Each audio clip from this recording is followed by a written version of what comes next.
Welcome to the new Porsche 911 Carrera GTS, and guess what?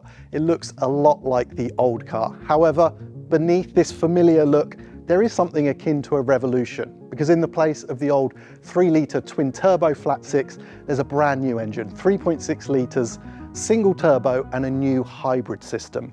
Porsche calls it the T-hybrid system. It consists of an electric turbocharger, an e-motor integrated into the PDK gearbox, and a small 400-volt electric battery at the front here. It's a very 911 way of looking at hybrid. It's all about response and performance. Said to only weigh an extra 110 pounds or so, total output 532 horsepower, 449 foot-pounds of torque. This thing now does 194 miles an hour, a 0 to 60 in less than 3 seconds, 2.9 seconds they're telling us. The key to this car really is that electric turbocharger. We're in a studio in deepest, darkest, most secret Germany, and now I'm going to take you through to a cutaway of that turbo. It's really, really clever. Effectively what it does is separate the compressor and the turbine with an electric motor in the middle.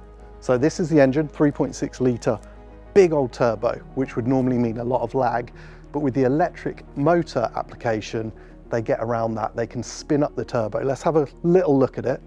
Let me try and explain this as best as I can.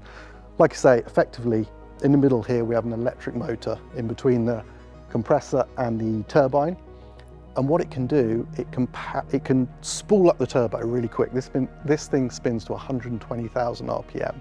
So there's no wastegate either, so it's regulating the turbo boost all the time. Maximum boost pressure 1.8 bar, so it can spin up the turbo.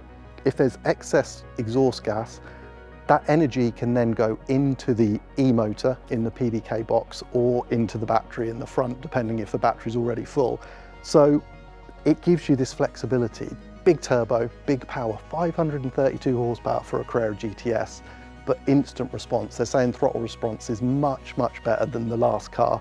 We've already had a little passenger ride at Weissach earlier with Jörg Bergmeister. Mostly it proved that I can't drive and he is a god, but you could feel that response and the engine sounded good. There was real character to it. There are some visual things as well with the new car. We've got these active strakes at the front. They can be wide open when you need the additional cooling, or they can be much more closed up depending on the load and driving conditions. There's a new interior. It's not too different, but we've lost the central dial. It's all a screen system, but effectively it's the 911 that you know and love. And this is what Porsche do.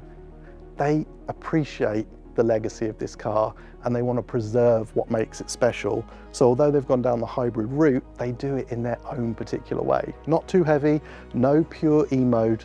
That is not what this car is about. It's about response, performance, and just being a 911. So that is a very quick look at the new Carrera GTS. There will be a Carrera as well with the old engine, but this is the big news, the 911 going hybrid.